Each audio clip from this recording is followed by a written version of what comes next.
Hey everyone, and welcome to this deep dive. We're going to be talking about something a little bit different today. It's a little bit grim, but it's super fascinating too. We're going to be talking about the speed of some of history's worst fires. You reached out wanting to know more about this topic, and when I started doing the research even, I was pretty surprised by how fast some of these fires can move. Yeah, you're right. It's definitely something that doesn't get talked about as much. We hear a lot about, the scale of these fires, like, thousands of acres burned or whatever. Yeah. But the speed is something else. Like how quickly these fires spread can make a huge difference in how destructive they are. Okay, so let's just kind of break this down a little bit. I think, most people would agree that fire is powerful, but when we're talking about speed, what are we actually talking about here? Like, how fast are these fires moving? Well, just to give you an idea, the Camp Fire in California, that was back in 2018, it spread at a rate of an acre per second at times. An acre per second. Yeah. Whoa. That's faster than most people can run. How can anything even outrun that? It's incredibly difficult, and that's why these fires can be so devastating. And the Camp Fire is just one example. There have been fires throughout history that have just moved with unbelievable speed and left, destruction in their wake. So where should we even start with this? Is there like one fire that you think really stands out as a prime example of this kind of speed? Well, a good place to start might be the Great Peshtigo Fire. It happened back in 1871 on the same day as the Great Chicago Fire, which I think a lot of people have at least heard of, but Peshtigo was actually far more destructive. Really? See, I have to admit, I don't know much about the Peshtigo Fire. Yeah, it's a fire that kind of gets overshadowed, but this fire burned over 1.2 million acres, and it's estimated to have moved at speeds of up to 40 miles per hour. 40 miles per hour. That's like faster than a car on a lot of city streets. What caused it to spread that quickly? Was it just like super dry conditions? Well, dry conditions definitely played a part, but there was also another major factor, wind.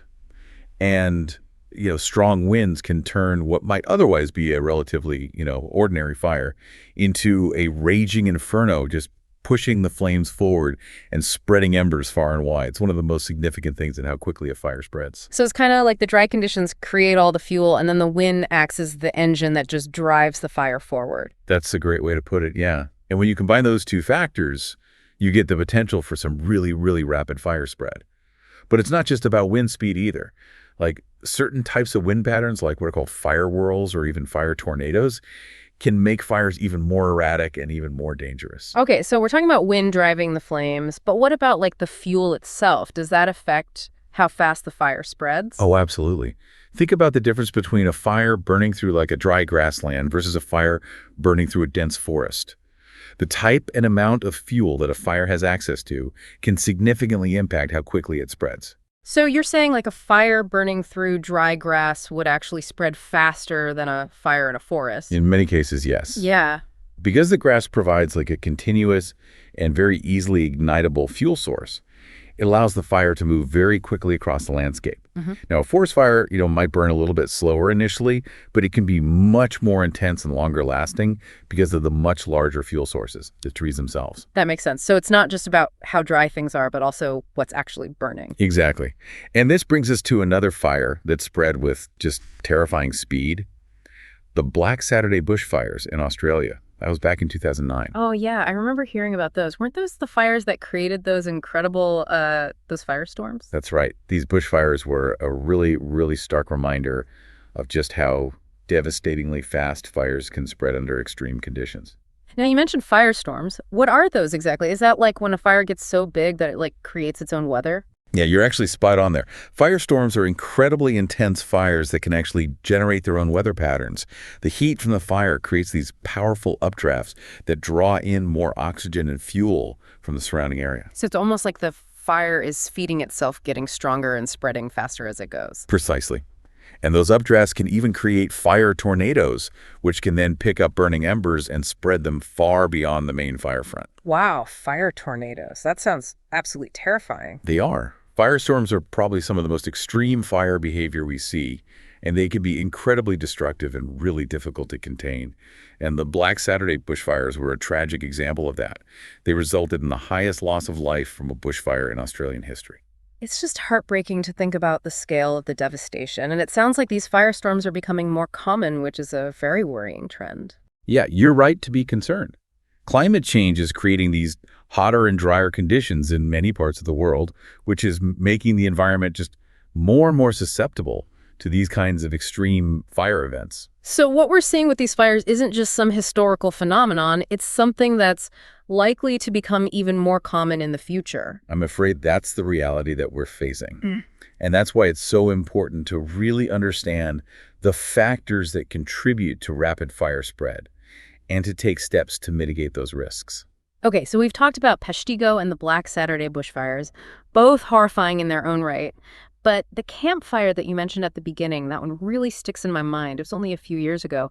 And the images of the destruction were just unbelievable. Can we dive into that one a little bit more? Absolutely. The Camp Fire is another really prime example of how quickly fire can spread under the right, or rather the wrong conditions. And you said it spread at a rate of an acre per second at times, right? That's right. And it just burned through the town of Paradise, California with shocking speed and left behind a level of destruction that was just really hard to comprehend. So what were the conditions like there? Was it just a matter of like dry brush and wind, or was there something else going on? Well, California had been experiencing a severe drought, so the vegetation was incredibly dry and ready to burn. And there were strong winds blowing that day, which, as we've discussed, can really fan the flames and drive a fire forward. But there was another factor at play in the Camp Fire: the terrain. Terrain. How does that affect a fire? Well, fires tend to burn uphill faster because the flames preheat the fuel above them. It's almost like the fire is climbing a ladder, each rung already prepped for ignition. And steep terrain can also create what are called chimney effects. These are narrow canyons or valleys that basically act like funnels.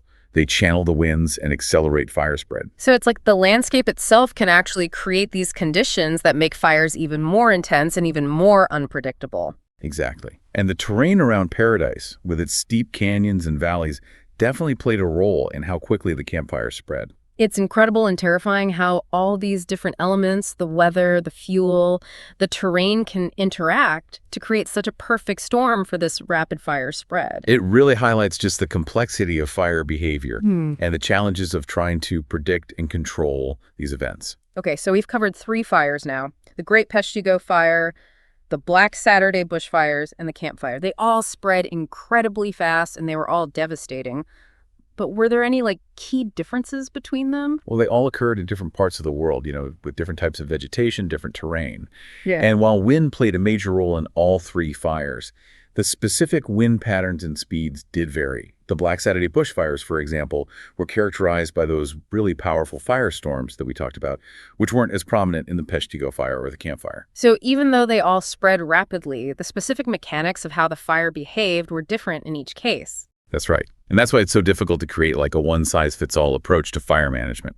We need to understand the unique characteristics of each region and the specific factors that contribute to fire risk in those areas. That makes sense. It seems like there's still a lot to learn about fire behavior, even with all the advancements in science and technology. Absolutely. Fire is a very complex and dynamic phenomenon, and we're constantly learning new things about how it behaves and how we can best manage it. Well, this has been incredibly insightful so far. We've talked about the speed of these fires and the factors that contribute to their rapid spread. But I'm curious to know more about the impact these fires have had on communities throughout history. Is that something we can explore? Certainly. And we can look at some other historical fires, too. From the Great Fire of London to the Great Fire of Rome, there are countless examples of how rapidly spreading fires have shaped the course of history. That sounds fascinating. I'm ready to dive into that. Welcome back to our deep dive into some of the fastest fires in history. We've been talking about some pretty terrifying examples of how quickly these infernos can spread. It's one thing to read about these fires in a history book, but it's another to really grasp the sheer speed and scale of these events. It's true. It's kind of humbling, isn't it? To think that something as fundamental as fire can still have such a powerful impact on our world. Yeah, it is. We talked about some of the modern examples like the Camp Fire and the Black Saturday bushfires, but I'm curious to learn more about those historical fires that you mentioned, like the Great Fire of London, for instance. That one always seems to capture people's imaginations. Yeah, it's certainly a fire that has stayed in the public consciousness, and for good reason. The Great Fire of London back in 1666 just ripped through the city, consumed vast swaths of homes and businesses. I've seen some of the old illustrations of the fire, and they're pretty dramatic. But what was it about London at that time that made it so susceptible to such a fast-spreading fire? Well, London in the 17th century was a city that was built largely of wood.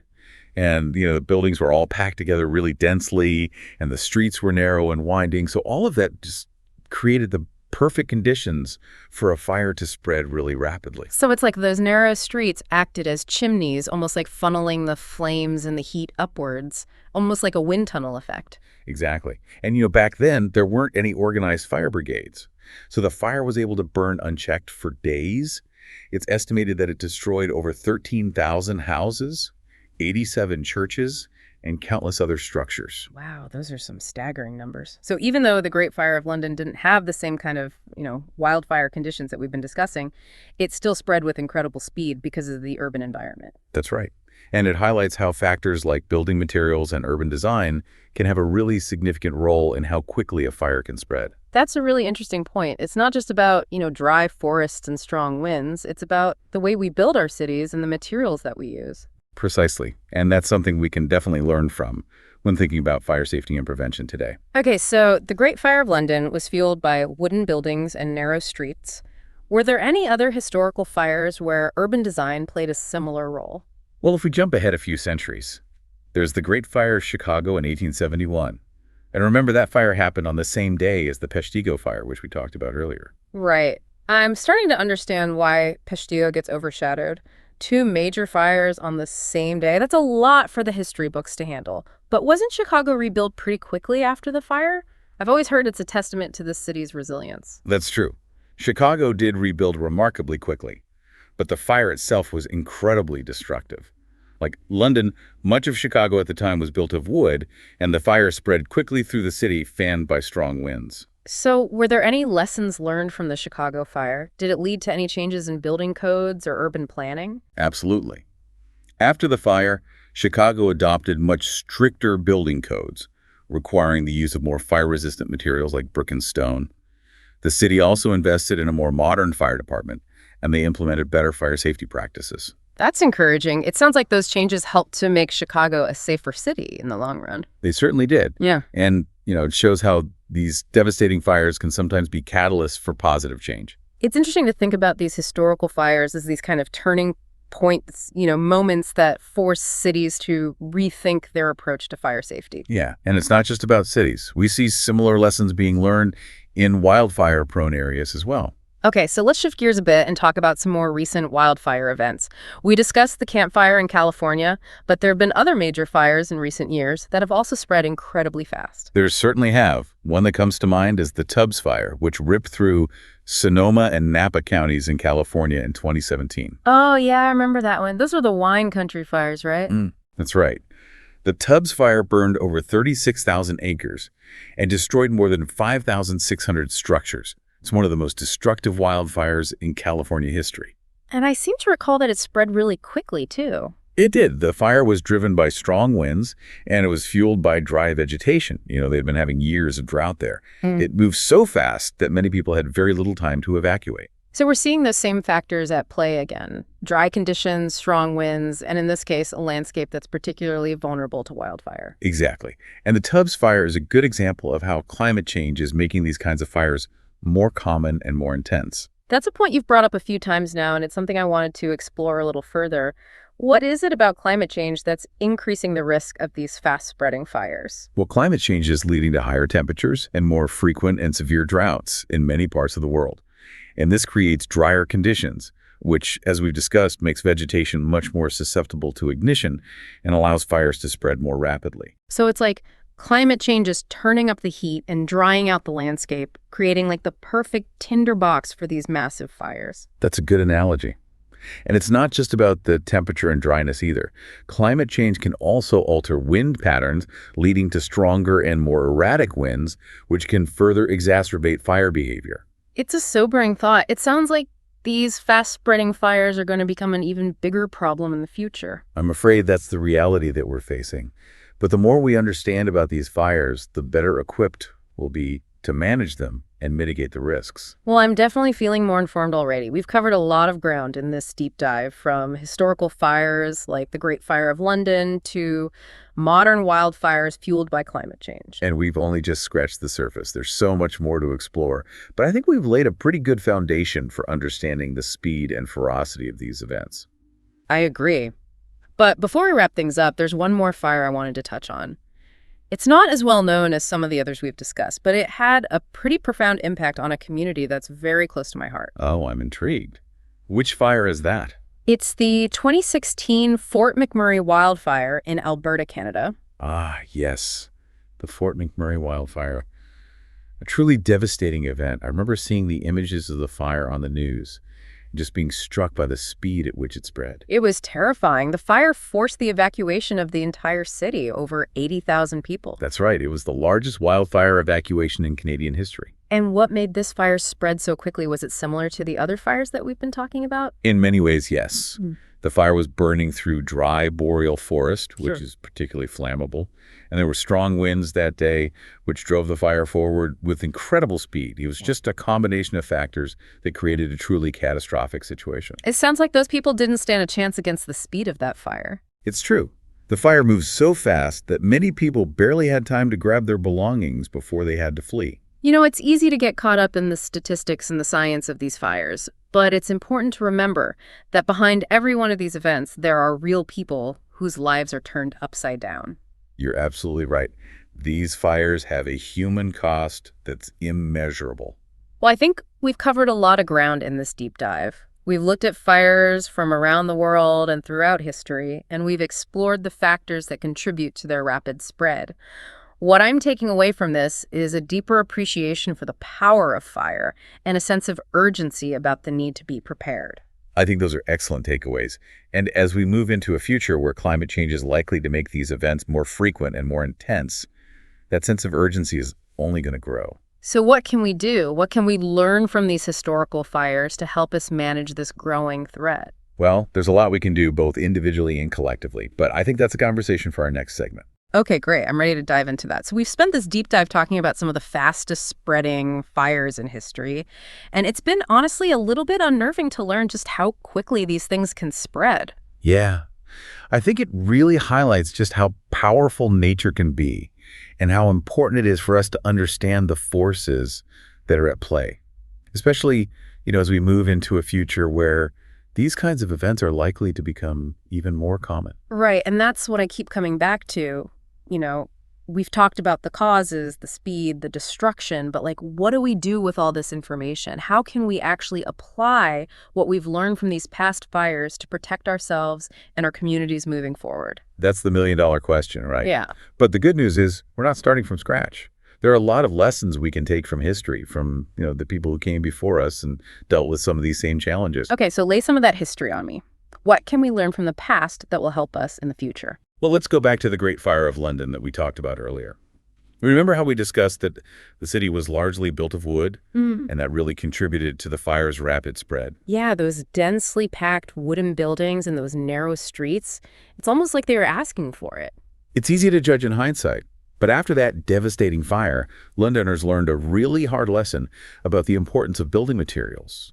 They started using brick and stone in their reconstruction efforts, and they widened the streets to help prevent future fires from spreading so easily. So the Great Fire of London was a turning point, not just in rebuilding the city, but in rethinking the entire way they built things. Exactly. And we see similar patterns in other cities that have been ravaged by fire. Take Chicago, for example. After the Great Fire of Chicago, they also implemented much stricter building codes, and they invested in a more modern fire department. These were direct responses to the lessons they learned from that fire. It seems like a common thread here is the importance of building regulations and fire safety codes. Absolutely. These are crucial tools for mitigating the risk of fire, both in urban areas and in wildfire-prone regions. Okay, so building codes are one piece of the puzzle. What else can we learn from the past? Well, another really important lesson is the value of proactive vegetation management. This is particularly relevant in areas that are prone to wildfires. By reducing fuel loads through things like controlled burns, thinning, And creating defensible spaces around homes and communities, we can significantly slow down fire spread and reduce the intensity of the fire. So it's about like managing the landscape in a way that minimizes the risk. It makes sense, but I imagine that's a lot of work, especially in areas where there's a lot of dense vegetation. It is a significant undertaking, but it's absolutely crucial for reducing the risk of these really catastrophic fires. And it's actually something that has been practiced by indigenous communities for centuries. Oh, that's interesting. Can you tell me more about that? Sure. Many indigenous cultures have a really long history of using fire as a tool to manage their landscapes. They would conduct these regular controlled burns to clear out underbrush, reduce fuel loads, and promote the growth of certain plant species. So they were using fire to prevent larger, more destructive fires. Exactly. And we can actually learn a lot from their traditional knowledge and practices. In fact, there's a growing movement to incorporate indigenous fire management techniques into our modern wildfire prevention strategies. That sounds like a smart approach, combining that traditional wisdom with modern science. I think so too. And it's a good reminder that we don't have to reinvent the wheel. There's a lot of wisdom to be gained from people who have lived in harmony with fire for generations. Okay, so we've talked about building codes and vegetation management. Are there any other key lessons we can draw from the past? Well, I think it's also really important to emphasize the role of individual and community preparedness. This means being aware of the fire risk in your area, having an evacuation plan, and creating a defensible space around your home. So it's not just about what governments and organizations do, it's about what we can do as individuals to protect ourselves and our families. Precisely. We all have a role to play when it comes to fire safety. And the more prepared we are, the better our chances of surviving one of these events and minimizing the damage. Well, you've given us a lot to think about. It's clear that there's no easy solution when it comes to managing the risk of these fast-spreading fires. But it sounds like by learning from the past, implementing smart policies, and, taking personal responsibility, we can actually make a difference. I completely agree. It's a complex challenge that requires a multifaceted approach. But I am optimistic that by working together and applying what we've learned, we can create a safer future for ourselves and for generations to come. That's a hopeful note to end on. Thank you so much for sharing your expertise with us today. It's been a fascinating and eye-opening journey into the world of fast-spreading fires. It's been my pleasure. And remember, knowledge is power. The more we understand about fire, the better equipped we'll be to coexist with it safely and responsibly. And to our listeners, thanks for joining us on this deep dive. We hope you found it informative and engaging. And remember, stay safe out there.